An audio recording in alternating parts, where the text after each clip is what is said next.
आहे। पण ताई, आरोग्य योजनेतून आपली फसवणूक झाल्याचा किंवा पैसे मागल्याचा आपण आरोप करतायत, नेमकं काय प्रकरण आहे? सर मी कांचन खंदारे, माझी पत्नी ज्योती कांचन खंदारे यांना हॉस्पिटलला घेऊन गेले असताना जे जीवनदायीचे जे प्रोसिजर आहे ते पूर्ण कागदपत्राची डॉक्युमेंटची पूर्ण पूर्तता केली आणि हॉस्पिटलला घेऊन गेल्याच्या नंतर डॉक्टरच्या तिथील त्यांचा जो मॅनेजर असतो त्या मॅनेजरनं आम्हाला बोलून घेतलं आणि बोलून घेतल्याच्या नंतर म्हणजे तुम्हाला जे डॉक्टरनी सांगितले ते आहे का मान्य, ते पैसे 15,000 रुपये भरा. म्हणलं 15,000 कशाचे भरायचे? त्यांनी म्हणे तुमच्या ऑपरेशनला 15,000 लागतात. मी म्हणलं बरं, जीवनदायीचे जर पैसे आपल्याला मिळत असतील तर 15,000 रुपये देण्याची काय आवश्यकता आहे, आमच्याकडे पैसे नाहीत. तर त्यांनी म्हणले बाबा हे मग तुम्ही तुमचं ऑपरेशन वगैरे काही तर होणार नाही, पैसे नाहीत.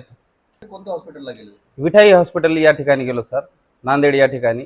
त्या ठिकाणी डॉक्टर प्रदीप म्हणून आहेत, तर त्यांच्याकडं डॉक्टरचं नाव प्रदीप संगनोर हे डॉक्टर आहेत सर. माझ्या फॅमिलीचं गेल्या वर्षी सुद्धा म्हणजे आज 2 वर्षाखाली सुद्धा त्यांच्याकडेच इलाज होता पूर्ण. त्या उद्देशाने आम्ही त्यांच्याकडेच गेलो. त्या ठिकाणी जीवनदायी आरोग्याचं ते केंद्र आहे, त्या केंद्रात आम्ही ही पूर्णपणे फाईल सबमिट करत असता त्यांनी आमच्याकडे 15,000ची मागणी केली डॉक्टरनी मॅनेजरला सांगितलं आणि मॅनेजरने आमच्याकडून पैशाची मागणी केली सर 15,000ची. सर या अगोदर माझ्या फॅमिलीचा ॲक्सिडेंट झाला होता. ॲक्सिडेंटमध्ये हाताचं ऑपरेशन केलेलं आहे, हातामध्ये रॉड टाकलेले आहेत आणि ते रॉडची 2 वर्षाची व्हॅलिडिटी असते काढण्याची.